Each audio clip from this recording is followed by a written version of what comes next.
Hey, and welcome to Ahead of the Curve. I am Jonathan Gelnar, and thank you so much for being here. This episode is brought to you by Baseball Cloud. Go to baseballcloud.com to find out how you can have your own data analytics department for your program. Data has a story to tell, and Baseball Cloud gives it a voice. Now, today, I'll be going solo. This was a talk I gave at the Virginia Baseball Coaches Association on November 30th, and I've also attached the PowerPoint that goes with it. So I hope you can take 1 to 2 things away from this, just like I usually take 1 to 2 things away from all of you. And I also want to take the opportunity to thank Tim Mary and the VBCA for the opportunity to speak with you, and if you're ever in the area, you do not want to miss that event in 2019. This entire week will be dedicated to Virginia coaches, or the coaches who are at Virginia giving presentations, and so I hope that you guys will enjoy. But here are 10 stolen ideas that you can take to practice tomorrow. Good morning. How are you guys? Good. Hey, that's a better reply than I usually get when I walk into my classroom, so you guys are off to a good start. Thanks to Tim for putting this on. This is an awesome event, and for this being the first year, you guys are doing a heck of a job with coming, and it's only going to grow from here, so you guys are doing a heck of a job there.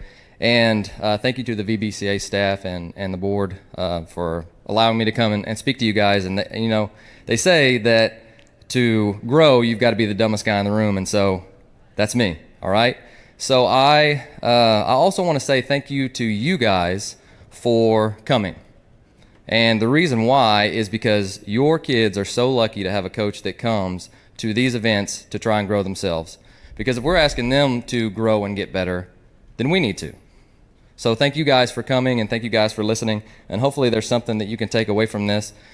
So I started a podcast about a year and a half ago, and it's kind of the same thing. I love coming to these events and learning a bunch of different stuff. So I figured, why don't I just call people, record it, send it out, and that way I can learn, but I guess other people can listen as well. So that's really the why of starting the podcast. It's just I wanted to spread good free information and learn in the process. But I'm from Union High School in Tulsa, Oklahoma, and we actually have a special connection to Virginia. And so this guy on the left here is the starting quarterback for Union High School in 1994. And does anybody recognize him? He may look a little bit more familiar in this picture. Coach Fuente. And we're very proud of him. Obviously, big win last week, which was awesome. But yeah, Coach Fuente went to Union High School, and wish him nothing but the best. Any Hokies in the house? Cool. Very cool. All right, so today's topic is kind of a buffet of information. You're not going to be able to use all of it, but hopefully there's one thing or 2 things that you can take away from this and put into your program. So the first slide is going to be the why. The why about why I think it's important. And then the second slide is going to be more practical. So different things that you can actually take away. So it's not just in theory, it's either things that other people have done or things that we have added to ourselves in our program. And the first thing is relationships. Don't listen to me. We had, 2 of the best coaches in college baseball yesterday talk about this. And without this, nothing else matters. Nothing else matters in anything that we do if we don't have some sort of a base of a relationship with the players that we're working with. And we can coach baseball all we want, but to truly get the most out of someone, our players, then we need to have some sort of a relationship with them. And I really think it's the opposite of being soft. I think that that they'll go to battle for you the more of a relationship that you have with them. Okay? And, we all are here for a reason, because coaches had a relationship with us. And that's, we can never lose sight of that. And so 2 coaches that I really, really enjoy, football coaches, that talked about this. One of them, Sean McVay, and he said that good coaches help their players reach their highest potential, and it starts with being able to connect with them as a human being first. Okay, and this is a guy who's in his early 30s who's coaching guys his age and at a very successful level. And then the second one, and this one has driven me after my first couple years of coaching, and that's from Dabo Swinney, who I love to death. I think he's a great example of a great person, but also a great coach. And he said that rules without relationships lead to rebellion. And you think about it, I mean, we've all worked for a bad boss who tells us to do different things, and we don't have a relationship with them. We're going to do the bare minimum. And so we can't ever forget why we started. We started as coaches to be able to impact lives. Just don't ever forget that. I know there's going to be hard days. There are hard days every week, but just remember why you started. With this one, this is a pie chart of the average lifespan of an American citizen, and that's 80 years. And the black part is their high school career. So over the span of 80 years, that's how small of a time of an impact we have to have on our kids. And if we think about it like that, it's not a very long period of time. 5% of their life they get to spend with us. But how much of an impact does that short period of time have on the rest of our lives? Again, most people can trace back to a coach or a teacher who had them in class or on the field, and they can say they had a huge impact on me. And that's why we're here. And so I just wanted to share that. It really gives you some perspective whenever you see it in that context. So some practical applications: go visit them at their house. Go visit them or have them over. 2 years ago, I was at a high school in Frisco, Texas, and for every incoming freshman that we had, we would take 5 or 6 and we would go visit them. And we would, just go to their house. But it would really give us an insight of who they are as a person and maybe where they're coming from. Another one, and this is one that I struggle with, is being present in the locker room, just being around guys. And, I'm really busy before and after practice, but I'm trying to be really conscious about being more present in the locker room and just being around, if that makes sense, rather than just going to the coach's office and hanging out. We also need to catch them doing things right. And I am very guilty of this, is I want to correct behavior, but I don't necessarily praise it when I see it. And that's something that I think we can all do a better job of, at least for me. Also, to get to know them off the field. So the best practical example I've got for this one is I go around during a catch play and I just pick out a couple random kids every day and ask them a couple of random questions. So, for instance, like, what's the best vacation you've ever been on? Where is your family from? Or have you grown up and lived in Tulsa your entire life? What are you doing next summer? What are your goals? Do you have brothers and sisters? What do they do? Do they play sports? What do your parents do? Different things like that, just to let them understand that I really care about them off the field as much as on the field. And I try and pick out a few different players every day. I kept an Excel spreadsheet of just who I talk to, because we may go a couple weeks without talking to our players, and like directly talking to our players about something other than baseball. And I just really want to make sure that, especially the kids that are introverts who don't really, that aren't our leaders on the team, that I want to make sure that they're getting as much as attention as the guys that are our best players. The second one, and this has been really important, obviously, with the podcast, is the importance of communication. And the more that I dig into this, the more I truly believe this is probably the most important aspect of being a leader, because I think that we can have all the information that we want and we can grow ourselves as much as we want. It's great.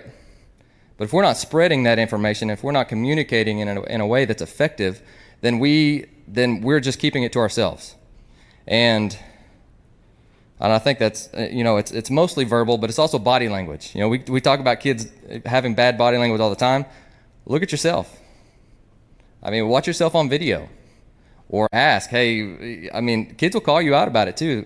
I had a kid call me out about it a couple years ago. He said, Coach, you're asking us to do all of this, but then whenever we make a bad play, you're like, oh, or you're rolling your eyes. And so that really hit me hard earlier in my career. And so I've been trying to do a much better job of trying to embody the behavior I want to condone. And that starts with body language too. Also, over-communicate. Whenever we think we communicate enough, we probably aren't. So just try to over-communicate. I don't think that you can, but that's just a term that I've heard in the past that I really like. And that's also between us, parents, facility coaches, strength coaches, and college coaches. And there seems to be a divide for some reason between all of these different things, all of these different coaches. But in the end, we're just trying to make players better. And if we, as whichever one of those coaches you are, reach out and say, hey, what can I do to help? What are you doing with this player? It's only going to help them get better. And then try and speak the player's language. That's the reason why I put the clip of Dabo over there, is he can't dance at all, right? But he's trying. And that's just an example of he's trying to speak the player's language. He's trying to grow with them. And I heard this on the ABCA podcast last week, actually. I wanted to include it. And Tim Corbin said, if you're not growing with your kids, you're growing away from them. And that really hit home with me. And he said that you have to stay relevant to stay current. And that's easy for me being a 30-year-old. But I just want to take that away with the older I get, the more I have to grow with them.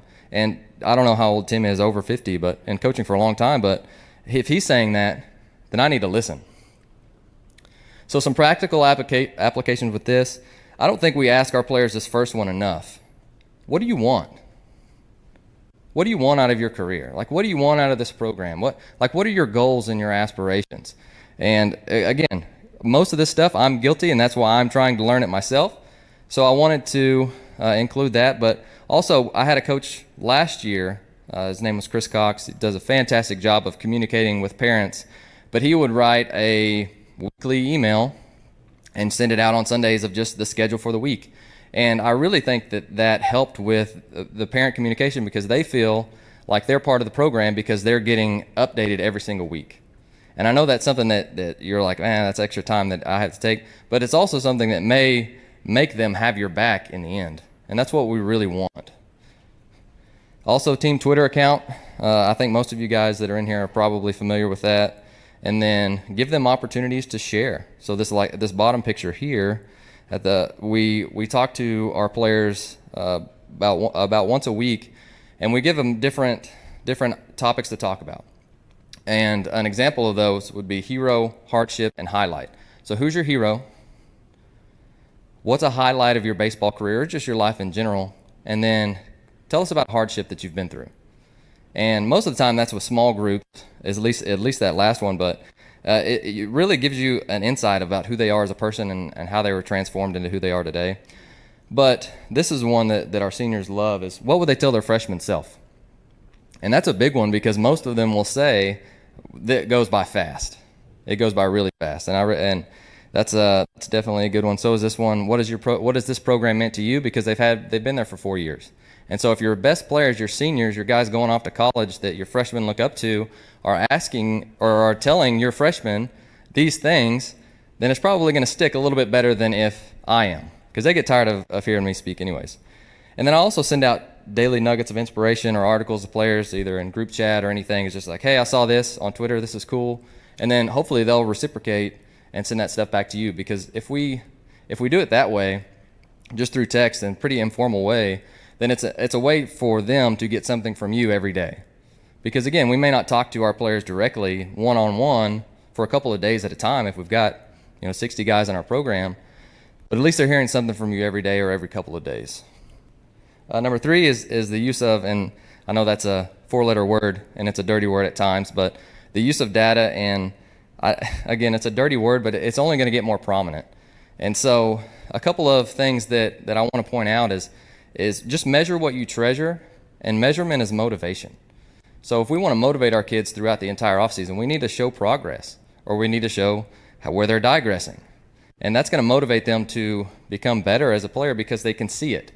And if you went to the weight room and you didn't go up in weight at all in a couple weeks, that's going to motivate you. Or in January, whenever we're all trying to lose weight and we don't have scales, how do you know? And so that's just a way to be able to track what you, and I'm not saying what to track, but just track what you feel is important. And we want to be able to teach truth, not tradition, and we don't want to guess. We don't want to guess what is important to us. We want to make sure if it's important to us, we're going to track it, and we're going to show the players why. Like, this is important because this is going to help us win games. This is going to help you get better. And we're getting into December, so even Santa Claus uses data. So some practical applications. I'm just going to skip over the first 2. But it could be it could be as simple as just counting line drives in a cage one day. Hey, competition. Hey, we're counting line drives in a cage today. Or strike percentage and hit spot percentage. Hits between certain parts of the field or the cage. I mean, we all like to see balls go to the back of the cage, right? Or most of us. Count them, use it as a competition, track it, and then post it. And that's going to motivate them. They love to see their names on a list. And if it's really far down the list, then it's probably going to motivate them to get better. Video before and after. We can take video on our phones. All of us have iPhones or smartphones in general.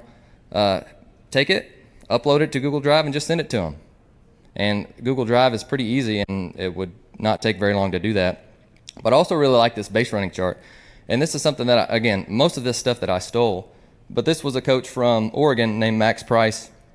And I used to have a card in my back pocket that would tell us average steal time. And so I'd look at it, and then I'd decide whether or not it was a good idea or not. But he actually took it and posted it in the dugout. And I thought that was genius, because we want to get players to go on their own, and we give a green light and nobody moves. And if we're giving them that ownership and they can see with data what is good or if they can go or not, then they're going to go a whole lot more than if we just give them the green light signal. Number 4 is individualization. And this is something that it's just a term that's been coined the last couple of years, or gotten popular in the last couple of years. But if we want instant buy-in, then we need to tell the player why it's important for their career. And, it comes down to communication. And if we communicate with the player, and it's gonna be a whole lot easier to be able to do this. And it sounds daunting, but it doesn't have to be. And I'm a firm believer that if the player gets better, then our team's going to get better. So if each individual player on our team gets better, then we're going to have a better team, which, that makes sense. But it's not as hard as it sounds if we're talking to the player about it. So some practical applications with that is, again, we just need to communicate with them, even if it's once a week, once every couple weeks, about, hey, what are you feeling? What do you like here? What do you think is your biggest weakness? And then we put them in a group that's like that. And so we used the entire fall to program what we liked, and we just said, hey, here are all the stuff that we think is important, and then we're going to group in the spring according to their deficiencies.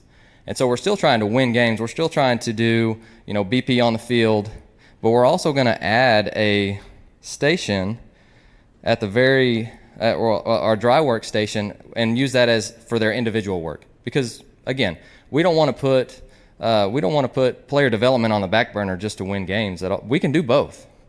And that would be an example of, okay, so we've got on field, and whatever you guys do with BP, it's fine. But just add maybe a station or two and group those guys together so they can work on it, they can communicate with each other, and they can help them. Because, guys, group training is awesome if you can get your guys to communicate, and you can not have 5 different people with 5 different drills doing 5 different things. Put them together so they can talk about, hey, how did you progress from this? And I think that's powerful in itself. Number 5, and I think this is going to become more and more popular, and that's constraint training. And this would be an example of a constraint. This was my wife whenever she was pregnant with our baby. So we go to Lowe's, and why do we go to Lowe's? To buy PVC pipes, right? I'm sure you guys have seen that. You see the coach who's got an entire cart full of different size PVC pipes. But so that would be a constraint there. And grab it, grip and rip. You've got a 20-pound weight in the middle of your body. That's a constraint, right? But this is because it takes the coaching aspect out of it. I don't want to say that, but and I didn't have a more eloquent way of saying that, but it makes training more efficient. And it gives the player a goal to try and beat. So it's almost like a game. So you're going to set up a constraint, and you're going to give them a problem, and the player is going to try and solve the answer. So if we want them to do a certain thing, we set up a problem or a drill that has them, to be able to beat this, then we've got to be able to do this, and that's going to put them in the positions that we want them to, or to be able to hit the ball where we want them to. And that's where those external cues are better than internal cues. And I'll touch more on that in just a second. But that way you don't have to say something every pitch, and you don't have to walk around and watch the whole time. They either do it or they don't. And that's the best way of instant feedback. So for some practical applications, that's a great book if you guys are interested in the constraints-led approach. But every aspect of baseball, we can use time as a constraint, and we can speed things up. Because we gripe about we don't want the game to speed up when we get there. Well, how are we practicing? So with hitting, it's weighted bats. I put cones in the outfield. We've all done that before, where we have it in the power alleys and we're counting the amount of balls that go in there. At the bottom right, you guys, I think it's bottom right. Bottom right, you guys see the wall of ground ball prevention. Whether you believe in that or not, that's just a form of a constraint. And that's telling them, okay, we want you to hit fly balls, and if you hit the screens, it's too low. So figure out a way to hit them over them and hit them hard. Also PVC, you can do so much stuff with that. Angled BP from different angles is a good one as well. And then with pitching, the two biggest ones for me, one is plow ball work with overload and underload balls. You grab a 4-pound ball, you're going to be able to throw it more efficiently, or you're gonna know. And then throwing to small targets, and we talk about playing catch correctly, and we do this, but that's just another form of our constraint that we could add to them. And then the command trainers are just those really small things that you put right behind the plate with the white dot, and those are really good. So number 6 is decision training. And if we think about it, athletics is just a series of good decisions. And so how can we train that? How can we make it more game-like? How can we add this element to our practices so they don't get into a game and not have been there before? So the players are the ones that win the games, not us, right? I've never thrown a pitch and won a game as a coach. I've never hit a ball as a coach and won a game. And so if we want them to win games for us, we need to have them think more like us and to understand what to do whenever there's a ball in play or whenever there's a ball coming at them. And we've got to understand that success is not memorizing the right answer all the time. It's being able to solve problems. And that's with any aspect of life. If we want our players, if our players can solve problems, they're going to be apt to be successful. And the answer is always changing. It's baseball. So some practical examples, and then I've got a couple videos. We've got to do very few mindless drills. And we do some different things that are somewhat just to build a foundation. And I'll show you an example here on the next slide. But we also want to do random and mixed BP. Because if you think about it, feel-good BP is great. Game day, man. We want to feel like they're hitting the ball 1,000 miles an hour. But they never get that in a game. There's not going to be 2 pitches thrown that are going to be the same. So we get this all the time. Hey, coach, pitcher's throwing too slow. I can't hit it. Do something about it, right? Are we training that? Hey, pitcher's throwing too fast. Well, what's your sweet zone, man? What's your sweet spot? Like, what you want them to throw 81 every single time right down the middle? It's not going to happen. And so we need to be able to train that. And so there was a study done with Cal Poly, and sorry if you guys can't see it, but they did a study that they took 3 groups. One of them they didn't do anything, which was their test group. Another one they did a blocked group, which after practice they did 45 pitches, 15 fastballs, 15 curveballs, and 15 changeups. And then the other one they threw 45 random. And at the end of the study, the random group improved 57%, 56.7%. The block group 24%, and then the control group was 6%. So there is value in that, and there is data to back that up. But a couple other things besides from the hitting side is base running. So first and third on the outfielder. So you got a runner at first, have him go to third, and have the outfielder throw him out. Okay? And then pitchers and catchers versus base runners, rather than we're going to throw 5 down. Okay? That's the foundation. We want to be able to do that. But when do they know when a runner's going in a game? They don't. So they have to process that and make a decision and still make a throw on the fly. And it's the same thing with first and thirds. How do we get our guys to go first and third? Every time a guy comes to first, we're saying, hey, go to first to third if you can. Well, how do they know that? We have to practice it. So a couple of other ones, game like bullpens, making them actually come set and hold runners.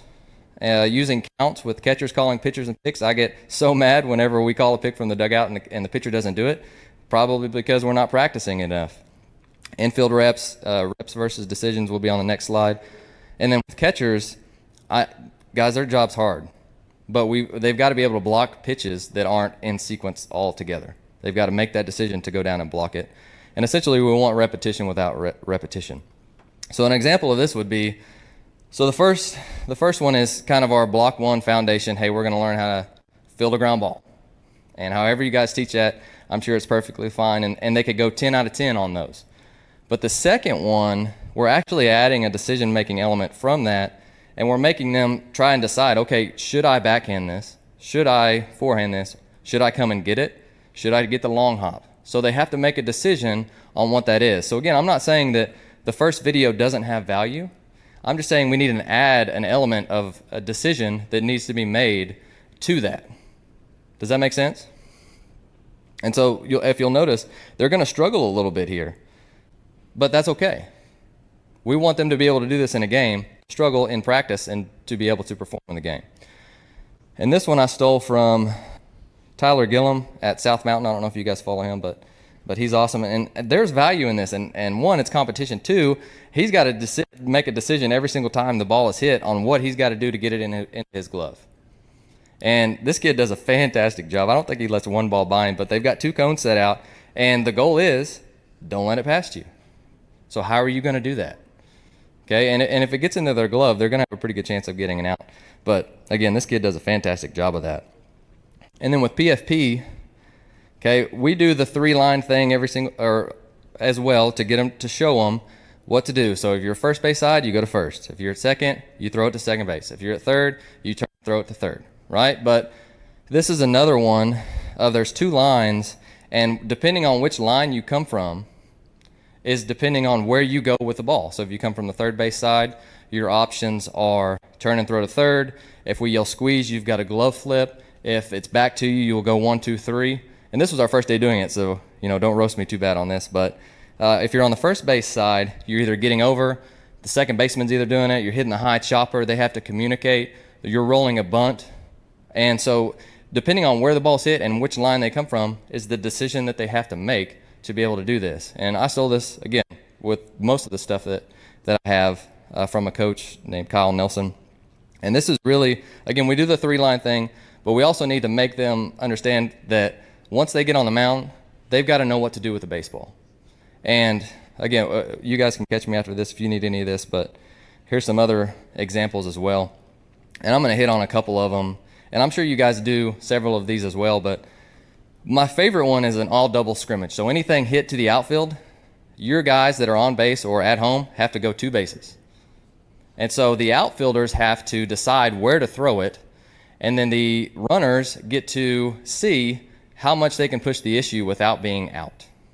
And if they're out, then they just go back to the previous base. And I really like that one because, again, we gripe about our outfielders throwing to the wrong bag. Well, we do cuts and relays, and they're throwing to one bag the whole time. They don't know any better. And we gripe about our guys not pushing the issue out of the box. We'll show them that they can make most of the time. Random ground balls is a good one. Rather than just hitting third base, shortstop, second base first, hit random ground balls at random spots. You guys have done those. You have to know standing in the bullpens. But again, we're trying to get them to make better decisions faster. Then we need to do that. And this is a good one. Dirty from 30 feet, simulated game, coach pitch scrimmage, and get after it. Like, show them how good you used to be. And outfield cuts and relays with multiple runners and have them play it live. So again, we're pushing the issue with whoever we've got running the bases, but we also are making the outfielders make a decision, or the catcher showing or telling them where to go. So they're having to communicate first and third with teams versus each other. And then if we want, there's some other game light stuff on there. How often do we show or do we tell infielders how fast the runner is? They may not know. So we use green, yellow, or red so they know how much time they've got. If a guy gets to first in less than 4 seconds, obviously, green runner, we got to get rid of it. But if you got a big donkey who can't run to first with less than 10 seconds, then we're going to have a little bit more time. You can make more time. So just letting them know that helps them with the process. And then we did this last year when I was a pitching coach. Burpee bullpens, so they do 10 burpees and then they'd have to throw a pin. We want to get them to understand that their body's going to change over the course of a game. And so just adding fatigue to anything would be a good constraint as well. Number 7, okay, if we want to create an environment where performance improves, where do we do that? We do that in practice. And we've got to set up a safe environment where it's okay to fail. Your guys will hate mixed BP, hate it, because it doesn't make them feel good. But if they're hitting 800 in practice, we're doing something wrong. Like that's not preparing them for a game. And I don't know if you guys follow Sean Larkin. He's the Dodgers, but that's a fantastic tweet. But baseball is a sport of failure. And if we're not failing in practice, then we're not getting any better. And we have to also understand that baseball is really hard. And again, it will beat us all down, but we need to make it hard in practice. And then learning is not linear. It's going to be an up and down process the entire time. All right, so some practical applications. If we do it, it needs to transfer. If we want to make it game-like, then make it a game. Put something on the line. Keep score on something once a day. And it's in our nature to love competition. Training needs to be addictive, and we gripe a lot about video games. But they've got it figured out. Like they've got it figured out. You start at level 1. Okay, man, you're awesome at level 1. Now it's going to progressively get harder and harder, and that's addictive. We like to see ourselves winning. But if we can get very, very close and not, then that's going to make us want to do it more. And we also just need to set up goals that are hard and then let them figure it out. So that's why I love the constraints-led approach on that, because they can beat you, which is beating the game that you set up, or beat their score, which is what you'll see up here in the top right. The guys were staying late just to try and beat their peak exit velocity. That's what we want. You know, whatever numbers that you use or whatever games you set up is irrelevant, but these guys are staying 30, 45 minutes after practice to hit to see the board line up. I mean, that's a win. And then finally, the last couple I've got, we need to do a better job of merging prep work and strength outside the cage. So if we can do a physical screening with your kids to understand, okay, they may not be able to swing like we're asking them to do because they physically can't. And we talk about hip and shoulder separation a lot, but can they actually get into that? Do they know what that feels like? And then we're going to have stiff movers, we're going to have loose movers, and we need to understand how to coach those guys and how to get them to where we want to go. And here's a couple of videos. A good resource for that one is On Base U. It's TPI's new program for baseball. And I really like this. We stole this from Ryan Parker. So we've got 5 different categories that we work on just to be a better athlete and baseball player. And number 1 is force production, which is our med ball tosses, which most of us do. The second one is force acceptance, which are slams and then trying to hold them against the wall. Flaw work for their swing, because we all want them to hit better. Reactivity to learning to move in response of something. And then finally, general athleticism. So here's a couple videos. One of them is from Jarrett DeHart, you need to follow him because he's really sharp. Here's one of me standing on a foam roller trying to throw a med ball. And then on far right is me on this sling, so it's about an inch above the ground, trying to help work on moving forward better and our forward move and keeping and staying balanced. So I didn't show you like all the clips on the one on the foam roller where I fell. So I didn't think that would give me much street cred in this room, but it's really hard. But those are some different practical applications that you guys can take away. And then finally, perception. Well, we all see things a little bit different. And I put these pictures up because it may not be what we're trying to do or what we're trying to get them to do that's the problem. It may be their filter. And that's why constraints and that's why external cues are important, because it gives them a different context than what we're seeing. We may see something and it may be, we may think that it's easy, but it may not be easy for them. And so an internal cue is having the athlete think about what we're trying to get them to do. So we're like, hey, little Johnny, you need to stop dropping your hands. Okay, got it. So he drops them he doesn't drop them for 2 swings, and then he does it again, right? But he's trying to think about it. So we need to be able to set up external cues and having the athlete think about the effect of their movement or a goal that we set up for them to be able to fix the problem. And then here at the bottom, it just gives you a little bit of evidence for that. But I mean, we all know that it's Yanny. The lines are straight. This is green and gray. The dress is blue, right? Take it in that it may not be trying to be wrong, but it may just be their filter of how they see things. And so a good example of this is, and again, I'm not telling Pujols how to hit, but I'm just showing you his perception is to knob to the ball and swing straight down. Pujols has one of the greatest swings in the history of baseball. I'm not going to tell Pujols that he's wrong, right? So some practical applications of how to do this: ask a lot of questions, make them verbalize what you're trying to get them to do to you, and use their language for them. And I'm not saying cues can't be effective, because they can, but we also need to help them to understand what the context is behind those cues and speak their language for them to consistently do that, because we can have the answers. again, it's no good if they're stealing our answers. They need to have their own to the problems that are going to arise, because we're not going to have them forever, and we can't go hit for them. And then finally, so I started with relationships, which I think is the foundation, and I wanted to bookend with culture, and I know that it's kind of a buzzword right now, but culture is real. And so I started digging in on what is the best definition of culture. And if you ask 10 people, they're going to have a different definition, but I really like this one. Culture is belief, behavior, and experience. The purpose of culture is to drive the behavior you're looking for, and feel good and fuzzy doesn't produce. Your standards drive your behavior drives culture, and your culture is what will make or break your program. Okay, and that's coming from Brian Kite at Focus 3, works with the Ohio State guys. So if you guys have heard of Above the Line by Urban Meyer, who obviously wasn't living it, but he wrote a book. It's great in theory, and we just need to understand that we are what we condone.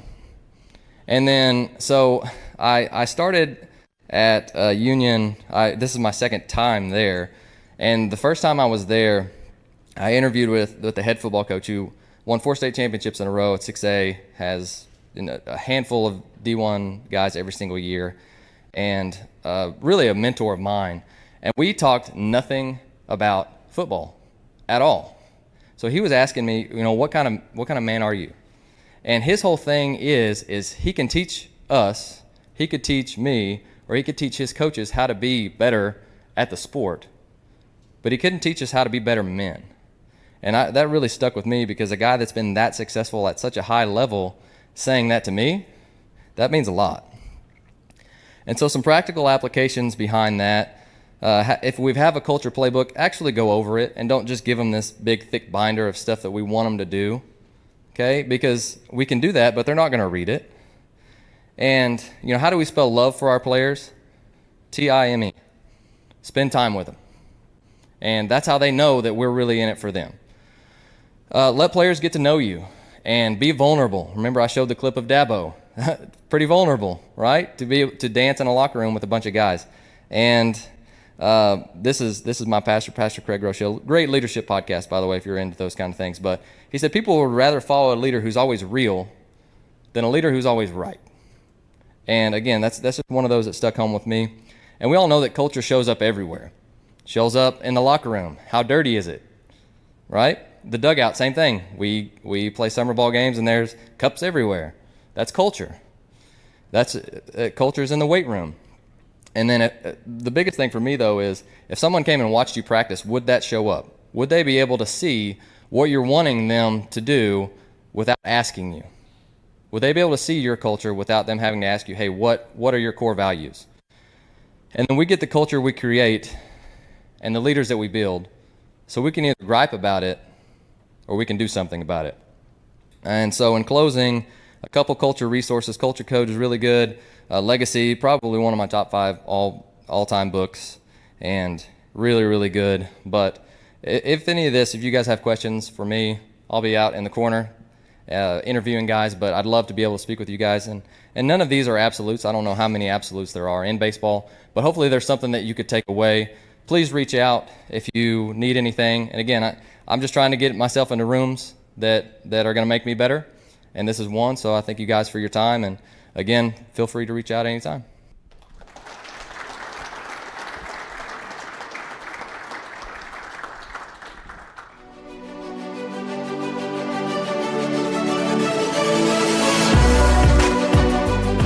Thank you for listening to Ahead of the Curve. Before you go, I'd love to be able to get in touch with you, and we have several different ways of doing so. You can follow us on Twitter and Instagram at AOTC_podcast. You can join the AOTC Coaches Facebook group, and if you want to be a part of the mini clinic emails, both of those links are listed below. If you enjoyed the show, please consider leaving us a rating or review to help others find and stay ahead of the curve.